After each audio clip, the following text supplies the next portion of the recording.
Hello and welcome to the Healing Insight podcast, episode 16, with me, Sarah Hunt. And me, Jez Hunt.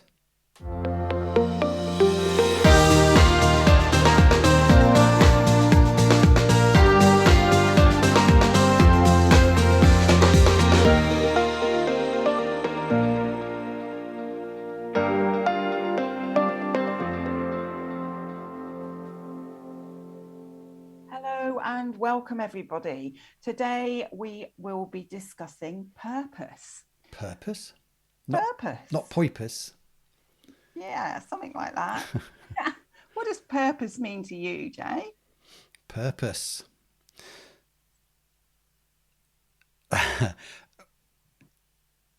Intention, reason for being. Yeah. What does it mean to you? Yeah.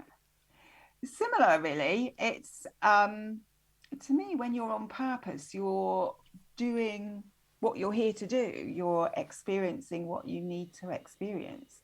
And it does feel like we all have different purposes. So part of my purpose is to be a sister, to be a mother, to be a healer.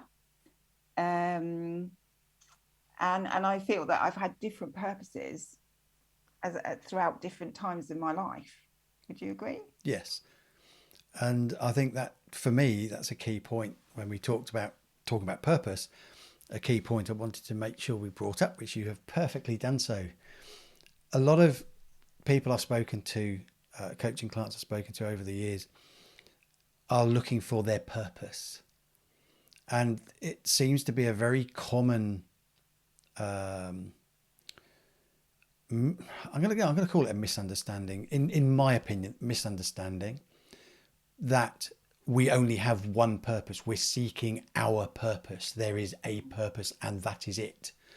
Whereas, like you said, I believe our purpose changes through our life. I think there is a longer term purpose of Yeah. which we have little purposes. It's like a family of purposes.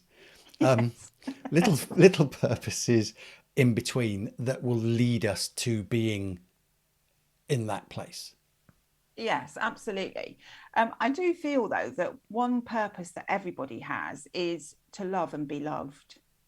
Oh, yes, I like that, and I would agree with that. Yeah, because and to understand love. So one of the purposes of being human is come to a greater understanding of love, um, and to be able to love and be loved. And from that, I mean, from an unconditional point of view. So it's a bit of a journey with it, and but I do feel that that is a key purpose for all of us that are incarnate in human form at the moment. But like you say, that we do have little purposes that help to build up a bigger purpose, and it's almost like little objectives, isn't it? It's perhaps stages of things that we need to achieve to then be able to go on and do the next part of whatever it is we've agreed that we'll do or we'll experience or we'll try and achieve whilst we're having this journey on earth. Yeah. If I look back at the various things that I've done through my life that have brought me to coaching, if I look back at, when I first left school at 16, I did my engineering apprenticeship, and completely unrelated to where I am today in terms of what I'm doing. And yet the things that happened back then, the things I learned through my apprenticeship, and I'm not necessarily talking about the technical skills, but Mm. all of those things have led me to be where I am today. That doesn't mean that there wasn't a purpose behind it at the time, but it wasn't my greater purpose, which I believe is where I am now, in terms of helping people see and find their purpose, helping people see that they're not limited, that we are limitless beings. We can do what we want to do if we get on purpose, follow our heart, follow our intuition, all the things we've talked about in previous podcasts and things we're going to talk about in future ones, I'm sure. Yeah, absolutely. And it's funny actually because I was talking to a friend the other night, and I was saying how I'd got this memory of being age 7, and this is when we were back in Shelbourne. which is for people that are listening, it's in Wiltshire. And I remember being asked what I'd like to do when I grew up. And I said, I'd like to be a nurse and I'd like to be a teacher. And I've achieved both of those. Mm-hmm. Not in quite the way, that I probably envisaged it as that 7-year old. Um, but it's interesting that that has been part of my purpose. But like you, I can see when I look back that everything I've done has led me to this point in time with the work I'm doing with Cosmic Heart and with energy healing, so that I could manage my own business successfully, so that I got the knowledge of the physical body, so that I could then understand the energy. And I can see as I look back, everything that I've experienced was to bring me to where I am now. Absolutely. Yeah, and I think I think we we are very quick as people. We're very quick to look back and view things negatively, or view things of, oh, I wasted 20 years of my life on nursing, for example. I don't know, whatever. And yet everything we do is an opportunity. There's a learning experience there for some reason, whether it's a life lesson of how to deal with a particular type of situation or a type of person or a particular thing in your life, or whether it's something that's going to lead you on. Like you said, in the last episode, you learnt to listen when you were nursing. Absolutely. When I was nursing, it was one of the key skills that I learned. I certainly learned to communicate better with people when I was nursing, and had to develop that further when I went into sales. But when I was in sales, to me, that was all about understanding the customer, understanding their needs. I wasn't one of these salespeople that went in and said, you need to have this, and really pushed it. I'd go in and find out how they worked, what products they already used, how well they worked for them, what would they like for things to be better, how could things be improved to make their working day better, the procedures they were doing better.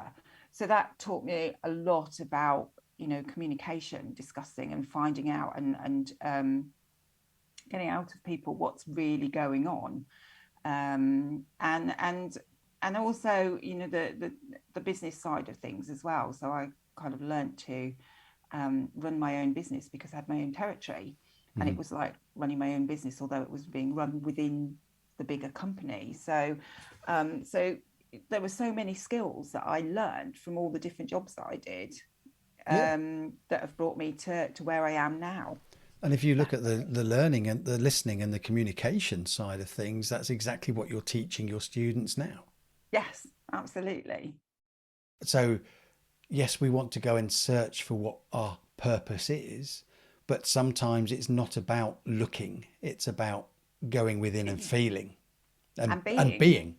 and being I've definitely had people come to me say, I feel really lost, I don't feel I've got purpose, I don't even know what my purpose is. And actually, it the it's really, to me, it's about doing what makes your heart sing.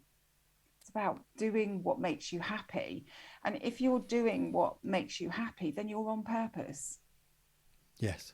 because you're doing what you're passionate about, you're doing what you believe in, um and when you're on purpose, you're in the flow. Yeah. You're in the flow of your life, and so all the synchronicities happen. So if you're feeling very blocked, then it's, to me, and you don't feel like you've got a purpose, or what your purpose is, then it's like, what is it that will make you happy?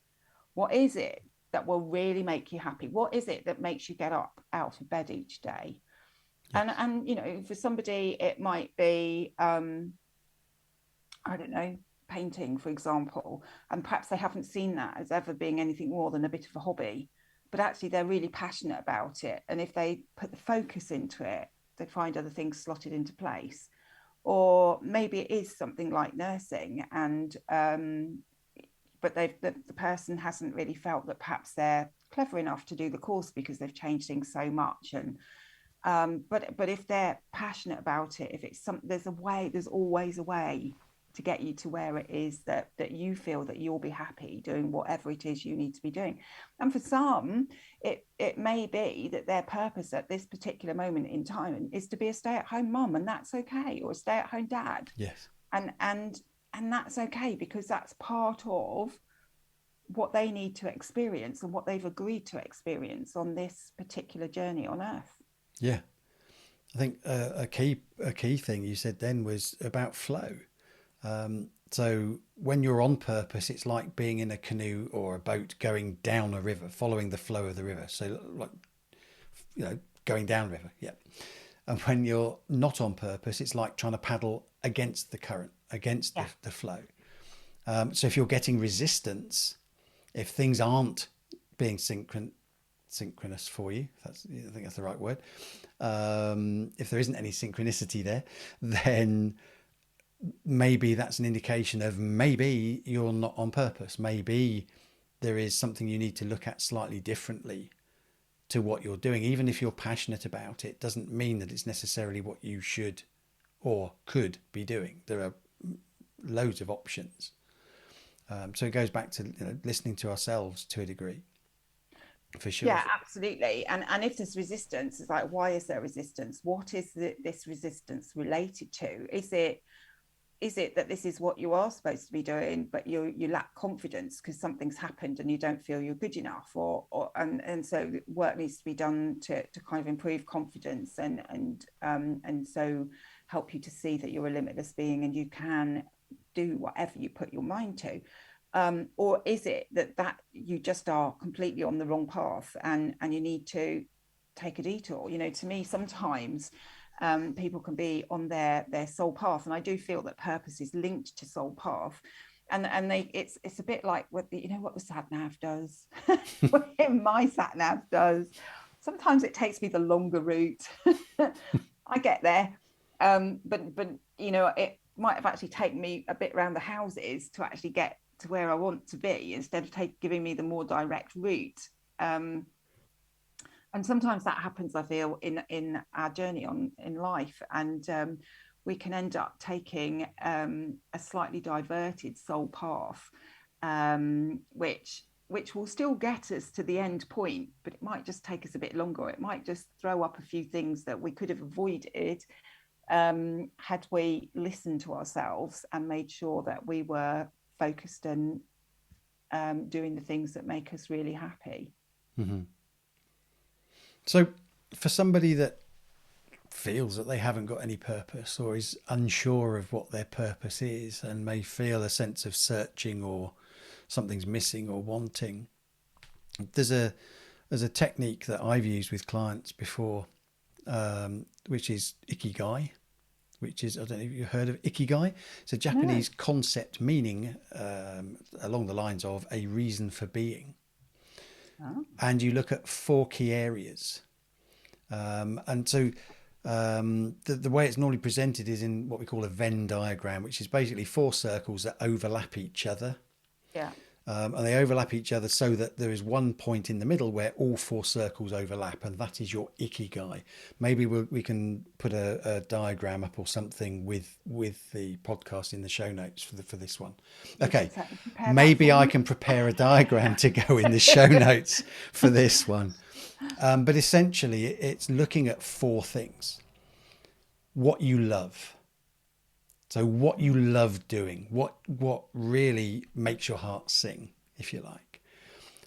The second thing is what you're good at. So what are your skills? What are you good at? The third thing is what the world needs. So that's looking at the bigger picture. So, for example, if you love painting and if you're good at painting, the world needs teachers, it needs people to educate, it needs that sort of thing. So we're now linking things together that maybe you could teach painting, for example. And also, if you want to improve what you're doing, teach, because if you're teaching other people, you're improving your skills at that thing as well. The fourth thing is, what can you be paid for? And if you can link all of those things together, then you can lead a happy life doing what you love, what you're good at, something that the world needs, and get paid for it. That's Ikigai. That is, if you can combine all four of those things, that's it. You know, what you love and what the world needs is a mission. It's Yeah. not, you know, you've got a mission. I love doing this and I'm passionate about this and it's what the world needs. That's a mission. But if you're not good at it and you're not getting paid for it, then that's not a life. It's not a purposeful life. Because as we know, and you know, the world we live in currently, we need money to pay for bills, to pay for food, to pay for whatever it is. If it's what the world needs and what you can get paid for, then that's a vocation. That's going to work for a job. That's you know, going to work in a company. You know, what you can get paid for and what you're good at isn't necessarily a vocation, but that can be a profession. Mm. So you're good at something. So a bookkeeper who's good at bookkeeping can go and set their own bookkeeping company up. They can get paid for it, but that's a profession. It's not necessarily their purpose and their ikigai. So it's this looking at how those four sections interact from a conscious. So I'm talking, you know, we're consciously looking at this, but we're tuning into intuition. We're tuning into what feels right. So listing out everything that you love doing. It doesn't. I love going for walks. I love looking at birds. I love listening to classical music. I love painting. I love talking to people. I love communicating. I love listening. I love teaching. I love everything that you love to do. Do the same for what you think the world needs. What does the world need? What could make the world a better place? What things are you good at? So what skills have you got? Well, you know, I was good at technical drawing, but no good at art at school, apparently. Although I've obviously, we've talked before about my art journey since then. Um, you know, looking at the things that you can get paid for. So what could I do? What are my skills that I've got that could get paid for? But then pulling those four things together and looking for threads of, okay, I love doing that. I'm good at doing that. Those two actually go together. The world needs more coaches or whatever, or more people to help other people.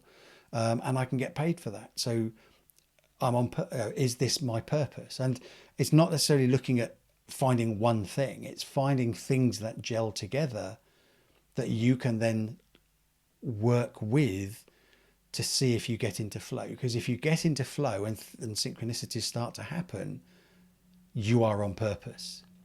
But Yeah. it's just it's just a tool to actually just get you thinking around and exploring more about you. As we've said in many of these podcasts, a lot of this journey is about looking inwards at ourselves Absolutely. rather than someone saying, oh, you're good at art, you can be an artist. Well, what about what you want to do, what you think, what you feel? Absolutely. And yes, I get that completely because you know, but when we were children, or certainly when I was in my teenage years, I know I did say at 7 that I wanted to be a nurse, but it was kind of, I was pushed down the nursing route. Now I can see why, and I can see it was a very important part of my journey for me to be where I am now. But actually, at the time, it wasn't really what I wanted to do. But then I didn't really know what I wanted to do. And it is very easy to end up being pushed down a route that maybe isn't what makes you really happy. And the other thing, of course, which I think we've touched on before, is that it's very easy for a parent to push a child down a route that they wanted to do but weren't able to. So they live their life through their child. Yes. And it's coming back to this, you know, what feels right for you? What in your heart feels right for you? Um, what is it that you really love, as you say? What is it that you're good at? And I think that's something else that we don't focus on enough, um, as adults, definitely, but even with children, we're trying to get children to develop skills in areas that maybe they're not interested in, maybe they're not very good at, and so they struggle, instead of actually assessing each child and going, okay, what are they good at? Right, let's develop this skill, because that skill is really important, Yes. and that skill's there for their journey on earth, and they need to develop it because that will move them on purpose. It will keep them heading in the right direction with whatever it is they need to do as they grow older. So I do feel that, you know, it's something that people will become more and more aware of as we move through the transition that we're going through on Earth at the moment, and as the vibration of the planet rises, and as people move into a more heart-centered way of being, it will be a lot easier for people to actually um, feel what's right for them and do what makes them happy, and pick up on and develop the skills that they've got that are important, that they're good at. Yes. And of course, if you're picking up on what people are good at, you're building confidence rather than knocking it. Yeah. And I think that's one of the and I'm I have to just get watch myself with this as one of the big problems with the education system that we have. It was developed, or the current system we have, as far as my understanding is, was basically created back in Victorian times or whatever to get people to a certain level so that they could go into a job for a factory or a larger company to make something, to be part of the process of making stuff that society needed.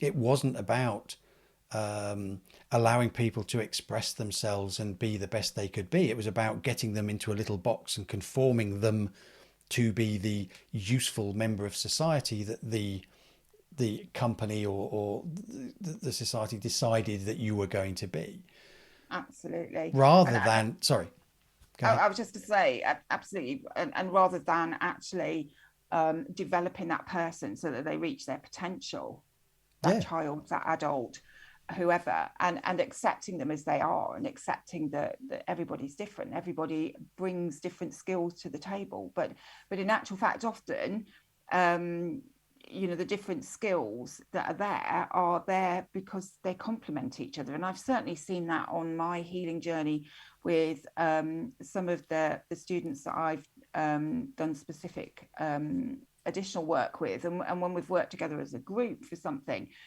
we all work slightly differently, but the skills that each of us brings to the table at that point in time um, are all needed, and complement each other, Yes. if that makes sense. And I do feel that going forward, this is what will be important, and that people will come together, that need to cross each other's paths and connect, because they bring specific skills together, and those skills will complement each other and help each other.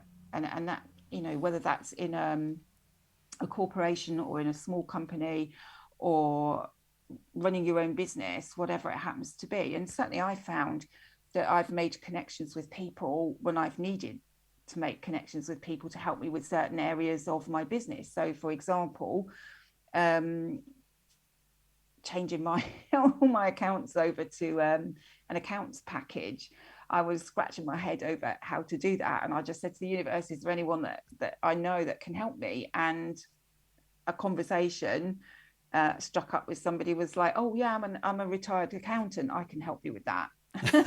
you know Yes. from somebody that I wasn't expecting to get that from. And the universe is very good when we're on purpose of bringing those that we need to connect with to help us Yes. to us when we need them. But when you're trying to swim upstream, it's much more of a struggle to actually get those things in place that you need to be able to flow, because you're not actually heading in quite the right direction. And I think that's, yeah, that's the thing, isn't it? We have all got our own specialities, the things that we're good at. And actually, if we look at linking up with other people to create a whole, whatever that whole, WHOLE, not HOLE, Yeah. might be, then, you think back to how villages and things or communities were, well, when we were growing up even, but certainly before that, where you would have a blacksmith of the village, you would have a butcher, you would have a baker, you would have a greengrocer, you would have a farmer that had produce, whether it was dairy cattle or cattle, or whether it was crops and grain, and you would have a miller who milled the flour or the grain into flour. You would have all these people who were individually good at, and they all came together To to create a to community. create a community that everyone could benefit from. Whereas, that community spirit, that community feel, I think, has been lost.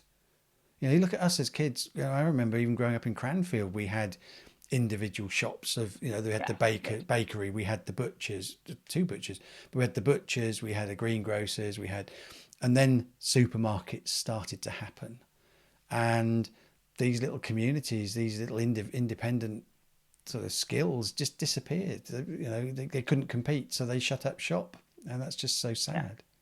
And the other thing as well is, you know, how how we've lost that, looking at focusing on what children are good at as well, you know.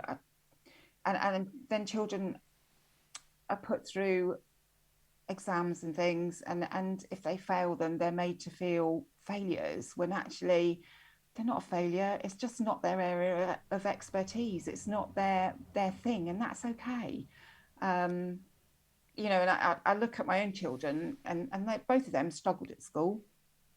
I have to say they did struggle. They were not your A grade students, bless them. But um, and after leaving school, they went through a few different things before they actually found what it was that they wanted to do. And both of them now are settled and really good at what they do and love what they do. Yeah. So they've shifted themselves on purpose. But that's because my attitude to them was, you need to do what you love. You need to find what it is that will make you happy. And as long Yes. as you're happy, that's all that matters. Yeah. And anyway, you know, just because you're able to regurgitate a load of stuff at a set time, in you know, based on the questions, what does that really show? That you can store stuff up and regurgitate it at a moment? How? You've got a good memory. Yeah. And okay, I understand, you know, with exam questions, longer questions where you have to comprehend the question to then provide the answer. So I get that. But there's so much pressure and emphasis put on exams that Yeah. actually, just because someone isn't good at providing that information under pressure doesn't mean, so if someone fails a biology exam, it doesn't mean they're not any good at biology. It just means that they're not good at exams. Yeah, absolutely. And it's um it doesn't mean that they can't then do a job that's linked to biology, does it? Or do something that's linked to it. And I think, you know, it's hopefully going forward, as we all move into a much more heart-centered and heart-led way of being, we'll find that children will be encouraged to develop the skills that they have, and that they'll be assessed to see what skills they've got. What is it that they're really good at? Right, let's get focused on that. And Yeah. then anything that's important for day-to-day living, yes, absolutely, make sure they've got enough skills in that to be able to look after themselves. Yeah. Yeah. But really, we need to be finding what it is that they're good at, and developing those skills, and allowing them to develop. And that might be that they've got 10 different things that they're really good at, and they develop those skills, but as they develop them, there'll be something that really outshines, and that will probably be part of their purpose. But it's about everybody understanding that what's really important is to do what makes your heart sing, to do what makes you feel really happy, to do what makes you want to jump out of bed, to do what makes you feel passionate. Because when you do that, you step into the flow of life, and then Yes. when you're in the flow, everything just flows for you and falls into place. And then you create abundance in all areas of your life. And I think it was either the last one or the one before that, we were talking about abundance, weren't we? And the importance of spiritual abundance to create abundance everywhere else. And linked with that is the importance of being on purpose and being heart led, and understanding what makes us feel happy. Because when we feel happy, we're following what our soul wants, and so it's easy to create abundance as well. Yeah. I mean, if you're waking up in the mornings and you're like, oh, I've got to go to work again, chances are you're not doing what your heart sings, makes your heart sing. Yeah, So, absolutely. you know, maybe go through the Ikigai process and just start looking at what you really love doing and what you're really good at, and just look at being, and what makes you, like you say, you know, what makes your heart sing, and what Yeah, can you then do to maneuver yourself into a position where you can do something that is on purpose for you. That's awesome. Absolutely. Wow. Interesting topic, eh? Very much so. Plenty to think about. Indeed, indeed. Thank you very much. You're very welcome. Thank you too.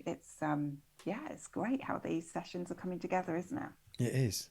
It is, definitely. Super. Okay, until next time, it's goodbye from me. And it's goodbye from him.